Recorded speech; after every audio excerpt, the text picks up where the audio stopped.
Hello friends, welcome to learn computer GSCTI GS computer training institute के आज के इस ऑनलाइन ट्यूटोरियल में आज हम आपको एनालिसिस के बारे में सीखेंगे। जो भी हमने अपने बुक्स ऑफ अकाउंट्स में जो भी डेटा को अपडेट किया हुआ है, जो भी एंट्रीज की हुई है, उसके बारे में आज हम लोग सीखेंगे। आज हम एंट्री नहीं सीखेंगे, आज हम डेटा एनालिसिस और उसकी रिपोर्टिंग के बारे में सीखेंगे। सबसे पहले जैसे आप बी फॉर बैलेंस शीट देखते हैं, capital B for balance sheet, alt F1 से डिटेल।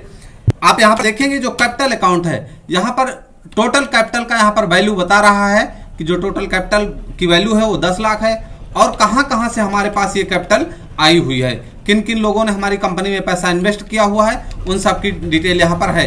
अगर आपको और ज्यादा डिटेल के बारे में पता करनी है तो आप किसी एक वाउचर पर क्लिक करके एंटर कर देंगे तो आप देखेंगे कि यहां पर इसकी एंट्री हमें 1 अप्रैल 2020 को इतने लोगों ने यहाँ पर ये जो है इसकी जो एंट्री है वो क्या है, कलेक्टिव एंट्री है। अदरवाइज अगर एक की होती तो यहाँ पर एक की रिपोर्ट आपको दिखाई देती। सेम ऐसे लोन्स एंड लायबिलिटी, आप अभी इस कंपनी में लोन्स एंड लायबिलिटी जो है वो 5 लाख की लायबिलिटी है, जिसमें कि एक्सिस बैंक से 1 लाख रुपए लिया गया है, बैंक ऑफ बड़ौदा से 2 लाख रुपए, कोटक महिंद्रा बैंक या महिंद्रा बैंक से 1 लाख रुपए है और पंजाब नेशनल बैंक से 1 लाख रुपए। तो इन सबको मिलाकर यहाँ पर 5 लाख रुपए हमारा लोन्स एंड लायबिलिटी है। प्रॉफिट एंड लॉस जो अभी यहाँ पर दिख रहा है, अभी यहाँ पर करंट लायबिलिटी नहीं दिख रहे, क्योंकि यहाँ पर करंट लायबिलिटी क्या हो गए, करंट लायबिलिटी सारी क्या है, पेड है। जो करंट लायबिलिटीज है वो सारी पेड है, इसलिए करंट लायबिलिटी यहाँ पर नहीं दिख रहे। लायबिलिटी किसी प्रकार की लायबिलिटी अभी हमारी कंपनी पे नहीं है। प्रॉफिट एंड लॉस है, वो जो प्रॉफिट आ रहा है, जो इसका प्रॉफिट आ रहा है, एक्चुअल प्रॉफिट वो 46,71,434 रुपए 26 पैसे आ रहा है। देखेंगे जो हमारी लायबिलिटीज होती हैं, जो करंट लायबिलिटीज जैसे ड्यूटीज है, टैक्सेस अगर मुझे पे करना है, जो करंट लायबिलिटी है वो हमारी लायबिलिटी साइड में आती। लायबिलिटी जीरो है तो इसलिए हमारी एसेट साइड में आई। प्रोविजंस होता है, सिंडिकेटर जिससे हम गुड्स खरीदते हैं वो भी हमारी लायबिलिटी होती। आउटस्टैंडिंग एक्सपेंसेस होता है वो भी हमारा लायबिलिटी होता है। प्रोविजन, किसी भी प्रकार का प्रोविजन फॉर सैलरी या प्रोविजन फॉर एनीथिंग, जो भी किसी भी प्रकार का प्रोविजन जो होता है वो क्या होता है, हमारा करंट लायबिलिटी होता है। और अनअर्न्ड इनकम भी क्या होता है, हमारा करंट लायबिलिटी होता है। अनअर्न्ड इनकम का मतलब ये होता है कुछ ऐसा पैसा हमारी कंपनी ने एडवांस ले रखा है जो कि अगले साल को भी कुछ महीने तक या कुछ ड्यूरेशन तक वो इंक्लूड होता है, जिसको हम एडजस्टमेंट की एंट्री में अनअर्न्ड इनकम की एंट्री पोस्ट करते हैं। फिक्स एसेट मैंने बताया हुआ है। फिक्स एसेट वो सारे एसेट्स होते हैं जो हमारी कंपनी के बिजनेस को, जो हमारी कंपनी के या जो हमारे बिजनेस को चलाने में मदद करती है, जो लॉन्ग टर्म वर्क करती हैं।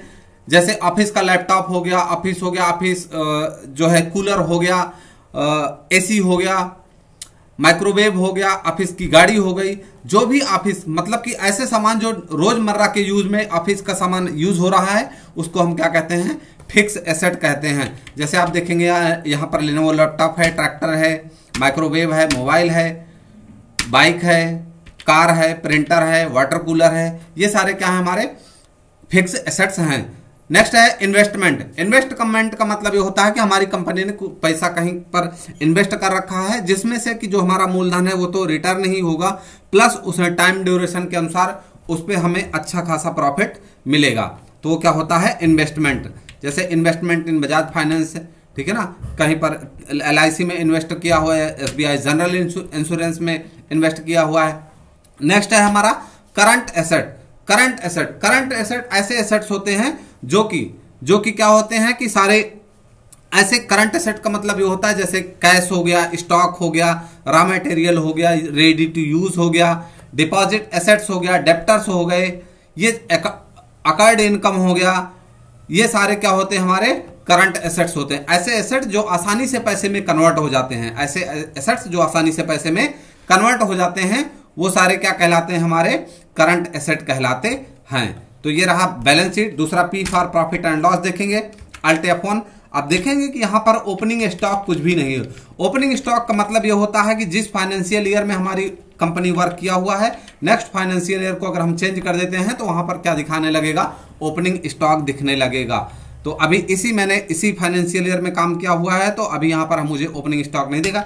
यहाँ पर टोटल हमें क्या पता, परचेज अकाउंट जो हमारा है टोटल वो दिखाई दे रहा 25,79,805 रुपए का। यहाँ पर अलग अलग परचेज अकाउंट्स के हेड्स बनाए गए हैं इसमें, जो कि यहाँ पर सबको मिलाकर कितना हो रहा है, 25,79,000 हो रहा है। कुछ यहाँ पर डायरेक्ट एक्सपेंस हो रहे हैं, डायरेक्ट एक्सपेंस जैसे basic salary, CCA, DA, EPF, ESI, ये सारे ईएसआई यहाँ पे नहीं है क्योंकि ये हमारी लायबिलिटी होती है, इसीलिए यहाँ पर ये जीरो है। एचआरए है, ओवर टाइम है, प्रोफेशनल टैक्स है, प्रोफेशनल टैक्स भी हमारी लायबिलिटी होती है। तो ये सारे क्या होते हैं, हमारे डायरेक्ट एक्सपेंसेस के हेड में ये रखे गए हैं। लेकिन यहाँ पर क्या है, यहाँ पर ये जो लायबिलिटी है वो क्या है, जीरो है, क्योंकि इसको लायबिलिटी में ऑलरेडी पेड कर रखा गया है। इनडायरेक्ट एक्सपेंस, इनडायरेक्ट एक्सपेंस का मतलब ये होता है ऐसी कंपनी के ऐसे सारे खर्चे जो किसी प्रॉफिट को कमाने के लिए, किसी भी प्रॉफिट को कमाने के लिए जो भी पैसे हम खर्च करते हैं या जो भी पैसे हम अपने बिजनेस में लगाते हैं, वो सारे क्या कहलाते हैं, इनडायरेक्ट एक्सपेंस कहलाते हैं। आप यहाँ पर देखेंगे जैसे रिपेयरिंग है और ऑल ऑफिस इनडायरेक्ट एक्सपेंसेस है, मोबाइल है, लीज लाइन है, लैंडलाइन है, बीएसएनएल है, कार है, chairs repairing and computer, cooler, ये बहुत सारी चीजें हैं यहाँ पे, ये जो कि सारी इनडायरेक्ट एक्सपेंसेस की तरह आती हैं। नेक्स्ट हम देखेंगे, आप यहाँ पर देखेंगे कि जो हमारा क्लोजिंग स्टॉक है, जो हमारा, मैं टॉप पे आता हूँ, जो हमारा सेल है वो कितने का है, 1 करोड़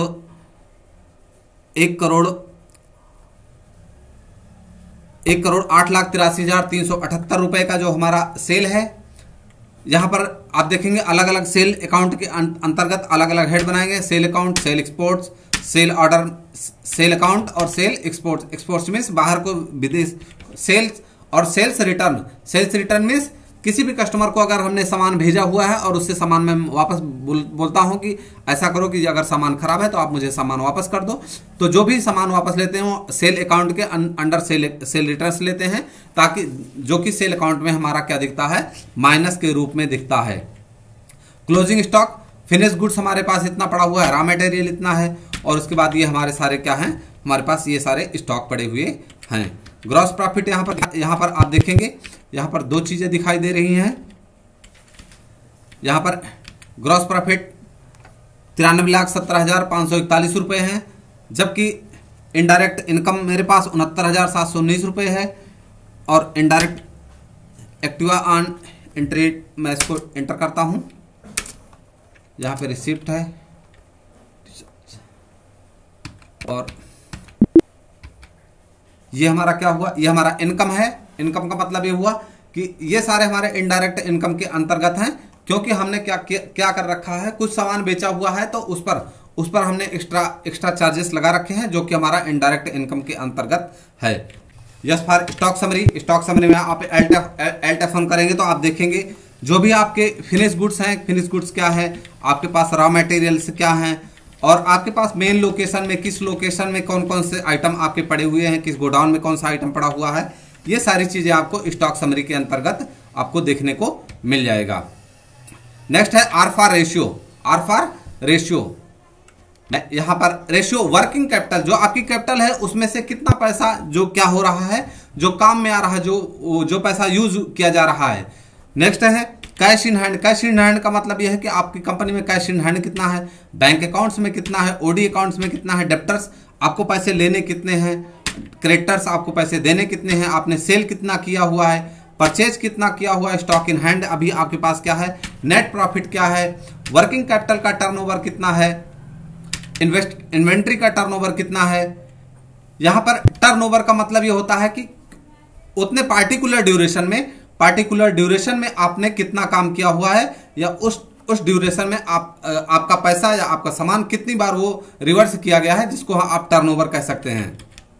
करंट रेशियो का मतलब यह है कि जो आपकी लायबिलिटी है या जो आपका एसेट्स है उसका क्या रेशियो आ रहा है, वो कितना यूज हो रहा है। सेम ऐसे क्विक रेशियो है, या डेब्ट या इक्विटी रेशियो क्या है, ग्रॉस प्रॉफिट क्या है आपका, नेट प्रॉफिट क्या है, ऑपरेटिंग कॉस्ट क्या है। ग्रॉस प्रॉफिट और नेट, ग्रॉस प्रॉफिट मींस अधिकतम लाभ, नेट प्रॉफिट का मतलब है एक्चुअल लाभ। ग्रॉस प्रॉफिट से एक्सपेंस कम हो एक्सपेंस को काट दिया जाता है, जो कि नेट प्रॉफिट कहलाता है। ऑपरेटिंग कॉस्ट का मतलब ये होता है कि आपका कितना पैसा बिजनेस को चलाने में लग रहा है, that's called operating cost. Received turnover in days, कितने दिन में आपका टर्नओवर किया जा रहा है, 9 दिनों में। रिटर्न ऑन इन्वेस्टमेंट से आपको कितना फायदा हो रहा है, जहां पर आपका net profit, capital account plus net profit या capital account plus net profit, जो आपने कैपिटल लगा रही है उसमें से कितना रिटर्न आपको मिल रहा है। रिटर्न ऑन वर्किंग कैपिटल, जो आपकी कैपिटल, एक होती है कि जो आपकी कैपिटल लगी हुई है, दूसरी है कि कितना पैसा आपका जो है कंपनी में रिवर्स किया जा रहा है, तो उसका जो रिटर्न आ रहा है वो कितना रहा है 130.97। सेम ऐसे डी फॉर डिस्प्ले, मैं सबसे डी फॉर डिस्प्ले कर लेता हूं, डी फॉर डिस्प्ले, फिर डी फॉर डिस्प्ले। मैं डे बुक की आज सारी रिपोर्ट को क्या करूंगा, यहां पर कवर करूंगा। अब F4 प्रेस करता हूं, मैं F4 से वाउचर टाइप, मुझे अटेंडेंसेस देखने हैं, मैं अल्ट F2 कर लेता हूं, इसको मैं एक रेंज देता हूं, अटेंडेंस कितनी लगी हुई है। आप यहां पर देखेंगे कि अलग अलग महीने में, यहां पर देखेंगे 11वें महीने में, तीसरे महीने में अटेंडेंस लगी। फिर से मैंने कॉन्ट्रा वाउचर की एंट्री, कॉन्ट्रा वाउचर, फिर से मैं अल्ट F2 चेंज पीरियड कर लेता हूं यहां से। फिर से उसके बाद मैं क्रेडिट नोट देखता हूं, क्रेडिट नोट कितने सारे हैं। यहाँ पर आप यहाँ पर देखेंगे कि यहाँ पर 1 अप्रैल से 31 मार्च तक यहाँ पर जो जितना भी क्रेडिट नोट है F4 करके, यहाँ पर डेबिट नोट को फिर से मैं रेंज देता हूँ, इसको A for April, M for March, debit note कोई नहीं है। फिर से मैंने F4 किया, डिलीवरी नोट चेक करूंगा, इसका डिलीवरी नोट भी कोई नहीं है, इसका जॉब वर्क इन कोई नहीं है। तो ऐसे आप सारे वाउचर्स, मैं आपको यहाँ से पेमेंट देखता हूँ, पेमेंट देखेंगे कि आप यहाँ पर कितने सारे पेमेंट्स हैं, यहाँ पर आप देखेंगे कि कितने सारे पेमेंट्स के वाउचर हैं। और फिर उसके बाद F4 प्रेस करूंगा, मैं रिसिप्ट के वाउचर देख लेता हूं, रिसिप्ट के वाउचर भी इतने सारे हैं हमारे पास। अब मैं उसके बाद F5 प्रेस करता हूं, यहां से F5 मीन्स F5 जो मेरा जो वाउचर दिख रहा है उसमें जैसे शो पार्टी एड्रेस, अगर आपको पार्टी एड्रेस देखना है या वाउचर टाइप देखना है, वाउचर नंबर देखना है, वाउचर रेफरेंस नंबर देखना है, पार्टी का GST नंबर देखना है, मैं इसको एक बार यस करके आपको दिखा देता हूं, ठीक है ना। सो पार्टी एड्रेस नहीं करता हूं, वाउचर टाइप को यस कर देता हूं, सो वाउचर नंबर को यस कर देता हूं, रेफरेंस नंबर, पार्टी का GST number, tax register, service tax, PAN, CST, voucher narration और क्वांटिटी डिटेल्स, इसको मैं नो कर देता हूं। और फिर उसके बाद मैंने यहाँ से वाईफाई यस कर दिया। आप देखेंगे कि जो हमारी रिपोर्ट थी उसमें आप देखेंगे सबसे हमारा क्या है, डेट है, दूसरा पार्टिकुलर्स है, तीसरा वाउचर टाइप है, चौथा वाउचर नंबर है, GST नंबर क्या है इसका, sales tax, service tax, PAN, CST number और इसकी वैल्यू क्या है, ग्रॉस टोटल क्या है।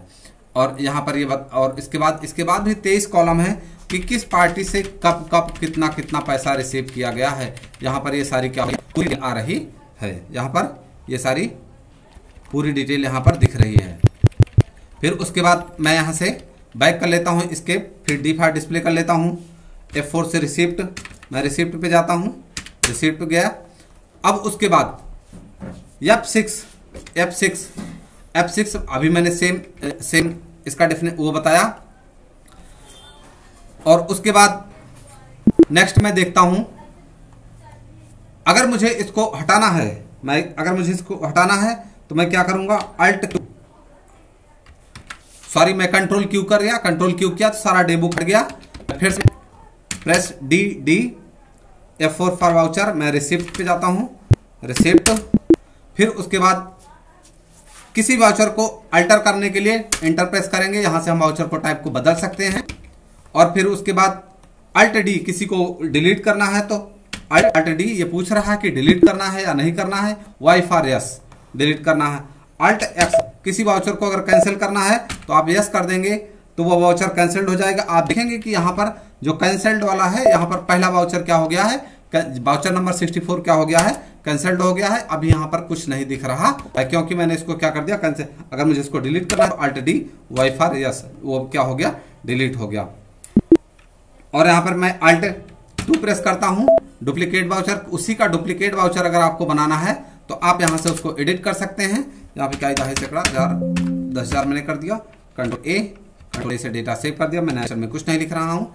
तो आप देखेंगे कि कृष्णा ट्रेडिंग कंपनी आप देखेंगे कि यहाँ पर 64 नंबर था और यहाँ पर 1/8/20 को ही यहाँ पर आप देखेंगे 79 नंबर 10,000 यहाँ पर एक क्या हो गया और एंट्री हो गया उसका, उसी पार्टी का डुप्लीकेट वाउचर क्या हो गया, एड वाउचर। जैसे यहाँ पर 65 नंबर है, मैं अल्ट ए कर दिया, मैंने अल्ट एड ए कर दिया। यहाँ पर मैं क्या करता हूँ, रिसीप्ट करता हूँ, बैंक ऑफ इंडिया में रिसीव कर लेता हूँ, मैं अल्ट सी, मैं यहाँ पे एक कैपिटल रिसीव कर लेता हूँ, CAPITA capital account, head capital account कर देता हूं उसको, कंट्रोल 50,000 मैंने कैपिटल रिसीव कर लिया, कंट्रोल से डेटा को सेव कर लिया।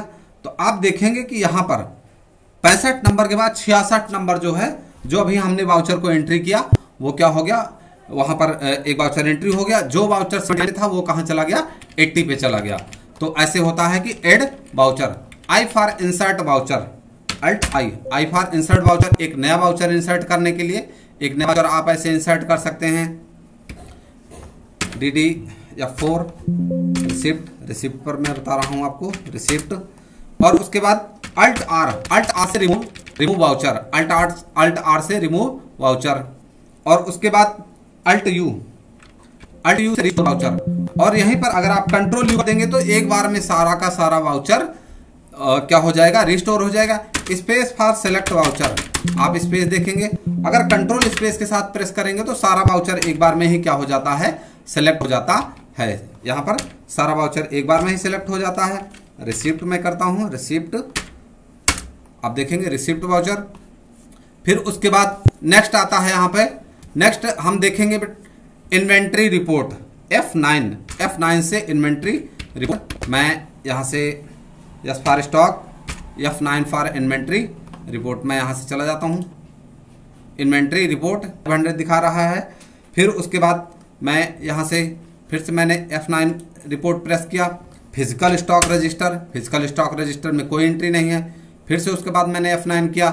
परचेज बिल पेंडिंग, मैं मूवमेंट एनालिसिस देखता हूं कि कितना सामान आया है, कितना सामान गया है, कौन से रेट का, किस क्वांटिटी का कितना सामान हमने परचेज किया है या हमारे स्टॉक में आया हुआ है, और कितना यहाँ से हमारी कंपनी से बाहर गया हुआ, that's movement register. Sales bill pending, purchase bill pending, statistics, आप स्टैटिक्स ऐसे चेक करेंगे। स्टैटिक्स में DSS पे जाके भी आप उस पर आ सकते हैं।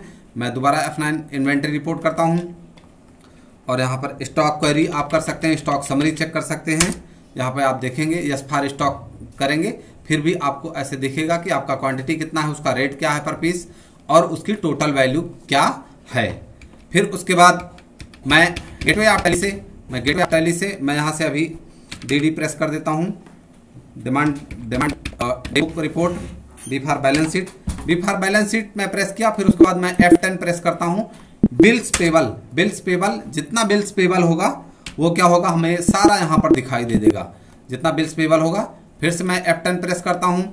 बिल्स रिसीवल्स जो भी हैं वो सारे दिखाई देंगे। फिर से मैं F10 प्रेस करता हूँ। F10 प्रेस किया मैंने। कैश या बैंक बुक्स, आपके कैश, एक ही हमारे पास बैंक है, बैंक में हमारा कितना पैसा पड़ा हुआ है वो सारी चीज़ दिखाएगा। फिर उसके बाद मैं यहाँ पे कैश फ्लो आप देखेंगे कि यहाँ पर कभी कभी जो हमारा जो नेट फ्लो है वो क्या हो रहा है, माइनस में हो रहा है। आप ये ध्यान रखना कि जब भी आप किसी को कैश या बैंक की जो भी एंट्री कर रहे हैं तो जो नेट फ्लो है वो माइनस में नहीं दिखना चाहिए। नेट फ्लो जो है वो माइनस में नहीं दिखना चाहिए। इसको आपको एडजस्ट करके रखना है। जैसे मान लीजिए आज आपके पास पैसे हैं, आपने किसी को चेक दे दिया, कल वो चेक पास होने वाला है, फिर भी आज शाम तक या कल मॉर्निंग में वो उसका बैलेंस बना लेंगे। अदरवाइज क्या होगा, चेक बाउंस हो जाएगा। और आप एंट्री भी उसकी डेट एडजस्ट करके ही करेंगे, नहीं तो ये हमेशा माइनस में ही आएगा। तो ये नेक्स्ट है। फिर से मैं नेक्स्ट रिपोर्ट देखता हूँ। आप यहाँ से sales register, purchase register, trial balance, आप सारी चीज़ें यहाँ से क्या कर, profit and loss, funds flow funds flow आप देखेंगे, सेम वही रिपोर्ट है फंड्स फ्लो में। फिर उसके बाद आप रेशियो एनालिसिस मैं पहले बता चुका हूँ। परचेज ऑर्डर, परचेज रजिस्टर, अगर आपको परचेज रजिस्टर देखना है तो DAP पे जाके परचेज, DAS से जाकर क्या होता है, सेल्स रिपोर्ट्स देख सकते हैं। मैं यहाँ से बता दूँ, मान लीजिए मुझे पार्टिकुलर मुझे परचेज देखना है तो DAP डिस्प्ले अकाउंट परचेज में हमारा कितना परचेज किया गया है दिखा रहा है। अगर सेल्स देखना है DAS सेल्स का पूरा मुझे दिखाएगा। और मुझे पार्टिकुलर किसी एक लेजर को देखना है, किसी एक लेजर का मुझे लेजर देखना है, डिस्प्ले अकाउंट लेजर। मैंने एक नाम चूज कर लिया, जागृति ट्रेडिंग कंपनी, और अल्ट F2 करके मैं रेंज चेक करूंगा। अल्ट F2 करके मैं A for April, M for March. A for अप्रैल हमने कितना सेल्स किया हुआ है, कितना परचेज किया हुआ है, कितना पैसा अभी मुझे अपनी पार्टी से लेना है वो सारी चीज़ें यहाँ पर मुझे दिखाई दे रही हैं। अगर आपको यहाँ से, जैसे कई बार आप वाउचर चेक करते हो, आप फिजिकल आप रजिस्टर से चेक कर रहे हैं, तो आप ऐसे करके आप अल्ट आर जो रिसीव किया है, जो सेल किया है, ऐसे करते हुए आप सारे वाउचर को चेक करते हैं। फिर कंट्रोल यू रिस्टोर, एक बार में ही सारे वाउचर्स को आप रिस्टोर कर सकते हैं। तो दोस्तों, आज की इन्फॉर्मेशन आपको कैसी लगी? अगर इन्फॉर्मेशन अच्छी लगी हो तो प्लीज वीडियो को लाइक करें, चैनल को सब्सक्राइब करें। मिलते हैं नेक्स्ट वीडियो में नेक्स्ट इन्फॉर्मेशन के साथ। Thank you.